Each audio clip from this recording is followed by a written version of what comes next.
আবেগ ভালো, লাগাম লাগালে আরও ভালো। এরম একটা ইস্টবেঙ্গল সংক্রান্ত একটা মূলত একটা অডিও, ছোট্ট অডিও। আবেগ ভালো, লাগাম লাগালে আরও ভালো। তবে আপনি যদি ভীষণই আবেগপ্রবণ মানুষ হন, সেটা অনেকেই আবেগপ্রবণ, কিন্তু তার সাথে সাথে আপনি যদি ভীষণ গৌরব বোধ করেন বা গৌরবান্বিত হন যে আপনি সর্বদাই আবেগের দ্বারা পরিচালিত হন, তাহলে বলবো এই অডিও আপনার জন্য নয়। আমি আপনার গৌরবে ঢিল মারতে চাই না। আপনি আবেগের দ্বারা নির্ধারিত হন, চালিত হন, এটা আপনার জন্য নয়। এবার আসি, আবেগ ভালো, লাগাম লাগালে আরও ভালো কেন বলছি। আপনারা নিশ্চয়ই অনেকে এর মধ্যে জেনে গেছেন যে আপুইয়া বোধহয় খুব সম্ভবত সুপার জায়েন্টে চলে যাচ্ছে। মানে কিছু ব্যক্তি আছে যারা এজেন্টের ভীষণই ক্লোজ, এজেন্টের সান্নিধ্যে কাজ করে, তারা কনফিডেন্টলি আজকে লিখেছে দেখলাম খবরের কাগজে বা টুইটারে যে রফা হয়ে গেছে আপুইয়ার সাথে। মোহনবাগান সুপার জায়েন্টের একটা রফা হয়ে গেছে এবং মুম্বাইকে ও রিলিজ ক্লজ ট্রিগার করতে বলেছে ওর কন্ট্রাক্টে যেটা আছে। তো সেইটার পরই কি হয়েছে যে কয়েকটা YouTube channel, Bangla YouTube channel কয়েকদিন ধরে খুব বলছিল যে আপুইয়া হয়ে গেছে বা আপুইয়াকে লাল হলুদ জার্সি পরিয়েছি, এই ধরনের কথাবার্তা। তো তারা এখন ব্যাকফুটে চলে গেছে। তো তারা এখন ব্যাকফুটে গিয়ে অনেকে ক্ষমা টমা চাইছে, অডিও ফডিও দিচ্ছে, ভিডিও আপলোড করছে, কেউ লেখালেখি করছে। কিন্তু মজার ব্যাপার হচ্ছে যারা অপর পক্ষ ছিল, যেটা আমার আগের অডিওতে বলেছি, সর্ষে বাটা অডিওতে, যারা অপর পক্ষ ছিল, যারা টুইট করে, তারা একদম তারা এবং তাদের সাঙ্গপাঙ্গ মিলে একদম রেড়ে রেড়ে করে তেড়ে গেছে ইউটিউব চ্যানেলদের কাছে। এই যে বললাম না আবেগ ভালো, লাগাম লাগানো আরও ভালো, কেননা এই একটা উদাহরণ দিচ্ছি দেখুন। এই যে এরা এতটা রেগে গেল, এখন প্রতি আক্রমণ শুরু করলো ইউটিউব চ্যানেলগুলোর ওপর। এর মাধ্যমে এরা কিন্তু এটা পরিষ্কার করে দিল যারা এজেন্টের সাথে কাজ করে। ব্যাপারটা একটা তর্কের বিষয় ছিল যে যারা ধরুন এই ধরনের টুইট করে তারা কি এজেন্টের লোক, ওরা কি এজেন্টের লোক? এটা এখন প্রমাণিত হয়ে গেল। তারা নিজেই প্রমাণ দিয়ে দিল, সহস্তে এসে প্রমাণ দান করলো যে তারা এজেন্টের সাথে কাজ করে।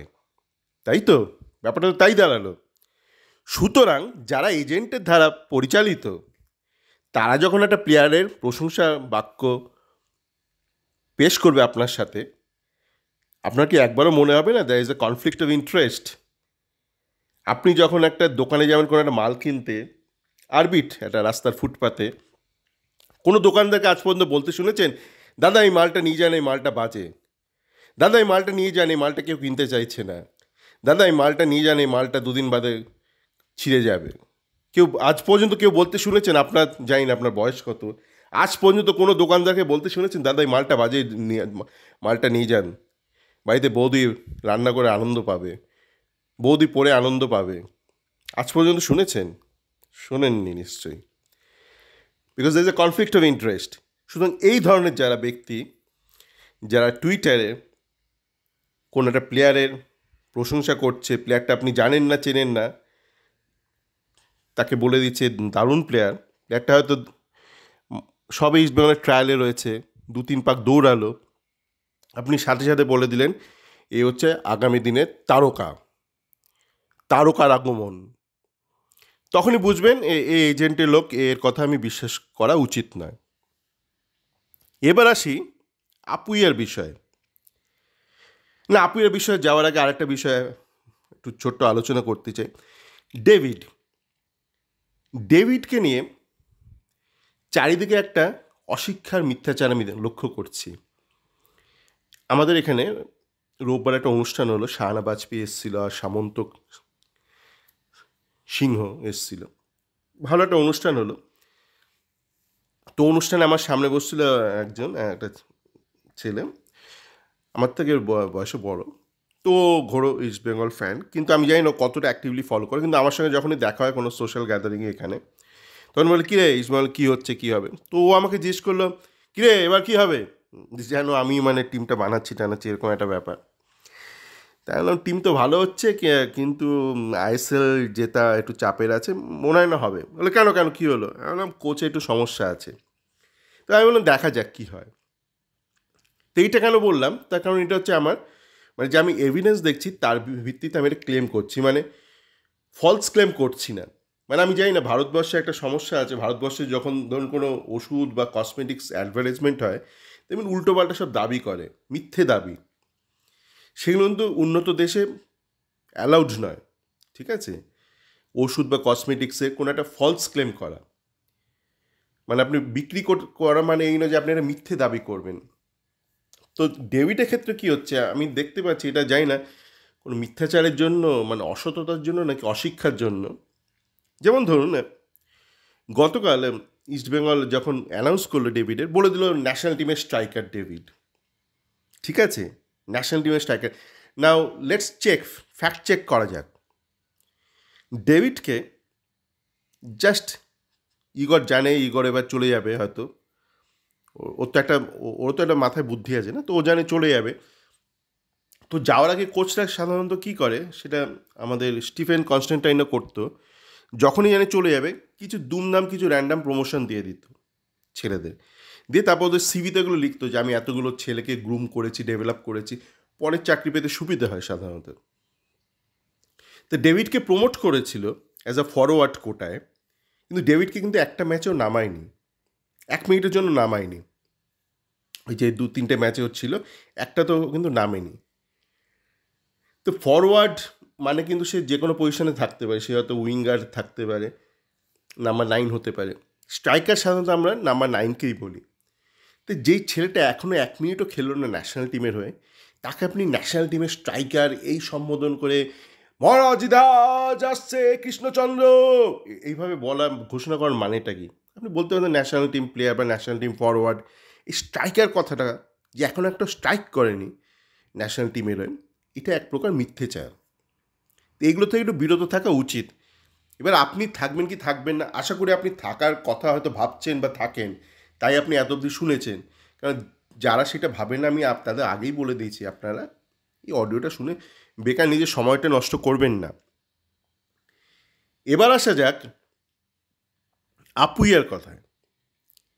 এই যে ইস্টবেঙ্গল যে এত বছর যে আই লিগ বা ন্যাশনাল লিগ জেতেনি, তার জন্য দেখবেন নিতু অনেককে দোষ দেয়, একবারও নিজেকে দোষ দেয় না। ও সারা দুনিয়াকে দোষ দিয়ে বেড়ায়, একবারও বলে না যে আমাদেরও কোনো দোষ আছে। মানে কিছু পার্টি দেখবেন, পলিটিক্যাল পার্টি ইলেকশনে হেরে গেলে বলে মানুষ আমাদের বুঝলো না। মানে মানুষের ভারী দায় পড়েছে তোদের বোঝা, মানুষ আমাদের বুঝলো না, মানুষ তাই ভোট দেয়নি, মানুষ গরু ছাগল তাই মানুষ আমাদের ভোট দেয়নি, তাই আমরা শূন্য কোনো আসন পাইনি, এরকম। মানে মানুষকে মানে মানুষের যেন দায় বেশি তাদের বোঝার, মানে তাদের দায় নয় মানুষকে বোঝানোর বা মানুষকে বোঝার। তো সেরকমই নিতুবাবু দেখবেন সবাইকে দোষ দেয়। আমি বলছি না যে বাকি সেগুলো ভুল, কিন্তু নিজের দোষটা একবার স্বীকার করে না বা বলে না পাবলিকলি। এতটা না সব কিছু আবেগ দিয়ে চলে না।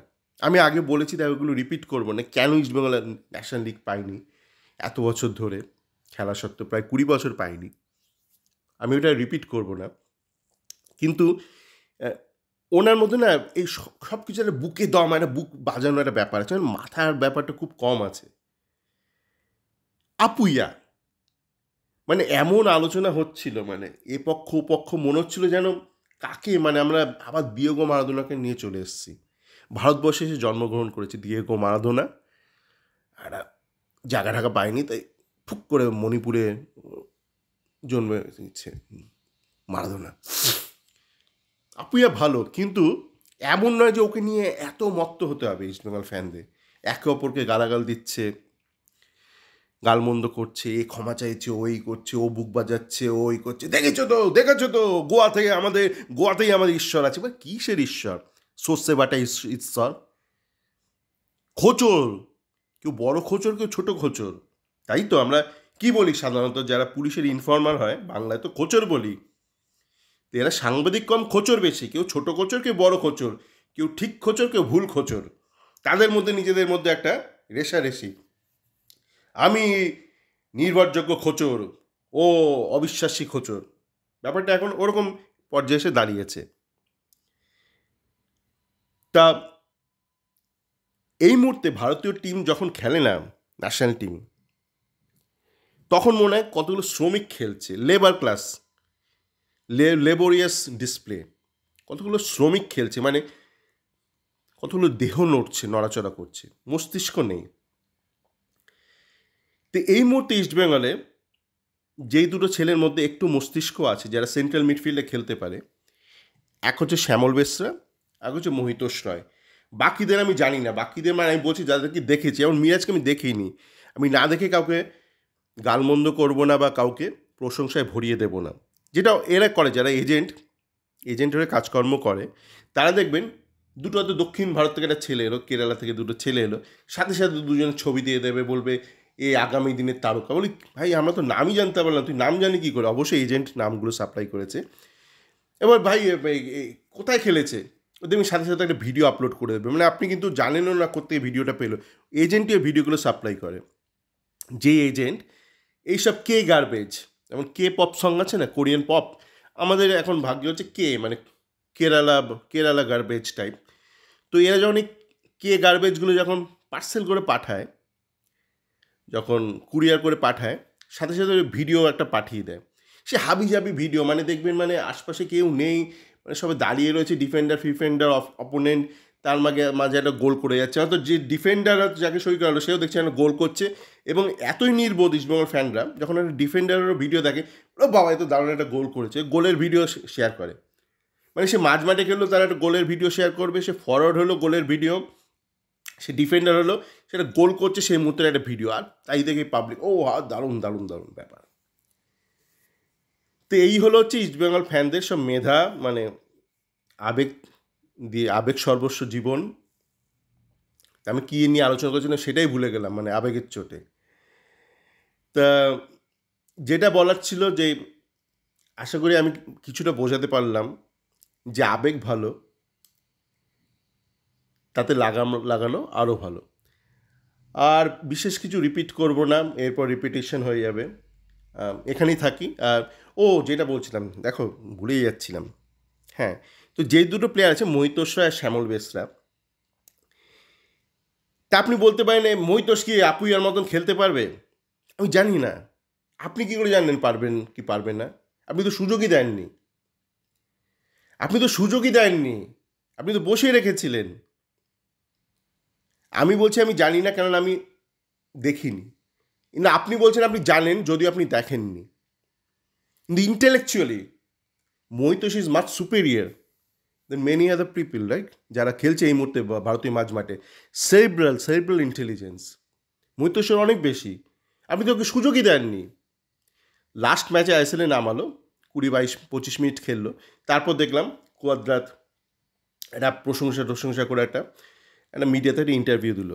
কিন্তু জানি না এখনও মহিতোষ সই করেছে না মহিতোষ চলে যাবে। এতই তারা আপুইয়া নিয়ে মগ্ন, মানে রেষারেষি করতে হবে। যে দেবা বাবু কি একটা কমেন্ট করেছে, মোহনবাগান আর মুম্বাই এই দুজনের মধ্যেই হবে, বাকি দল তো পয়সা আছে কিনা ছুটেছে। আরে বাবা, ও নিজের পয়সা আছে, কারোর পয়সা থাকলে ক্লাব বেচে দেয়? যে নিজে ক্লাব বেচে দিচ্ছে, আপনি তার কথা শুনে রেষারেষিতে নেমে পড়েছেন। মানে কতটা নির্বোধ হলে মানুষ এই দৌড়ে নামতে পারে? আপনাকে উস্কে দিল, আপনি ওর পেছনে ছুটলেন। অন্তত এর জন্য আপনার একটা ধন্যবাদ প্রাপ্য যে একটা সময় গিয়ে আপনি থেমেছেন। আপনি যে মানে প্যান্ট ট্যান্ট খুলে সব আপুয়ের পেছনে দিয়ে দেন। মানে অনেকেই বলছে এটা নিতুদার প্রেস্টিজের সওয়াল। কিসের প্রেস্টিজ? মানে নির্বুদ্ধিতার সওয়াল এটা। মানে নিতুদার কতটা বুদ্ধি আছে বা নির্বুদ্ধিতা ঠাসা, তার সওয়াল এটা। অন্তত এটার জন্য ধন্যবাদ নিতুবাবুকে যে উনি একটা জায়গায় গিয়ে থেমেছেন। মানুষকে সুযোগ দিতে হয়, যে যোগ্য তাকে সুযোগ দিতে হয়। এই যে কুমার শানু এতদিন ধরে গান গেয়ে চলেছে, কিশোর কুমার যদি মারা না যেতেন হঠাৎ করে, কুমার শানু তো দাঁড়াতেই পারত না। কুমার শানুর শুরুর সুযোগটা ঘটেছিল কিন্তু স্রেফ কিশোর কুমারের অকস্মাৎ মৃত্যুর জন্য। তো এখানেই রাখি। সকলে ভালো থাকবেন। আর একটুখানি মানে একটু লজিক্যালি ভাবার চেষ্টা করবেন। আবেগ তো অবশ্যই থাকতে হবে, আবেগ না থাকলে কিছুই হয় না জীবনে। আপনি ব্যক্তিগত জীবনে বা আপনার যে কোনো পেশায় থাকবেন, আপনি খুব একটা সফল হবেন না আবেগ না থাকলে। কিন্তু সেটা উপর একটা রেগুলেটর লাগে, একটা কন্ট্রোল দরকার। ভালো থাকবেন।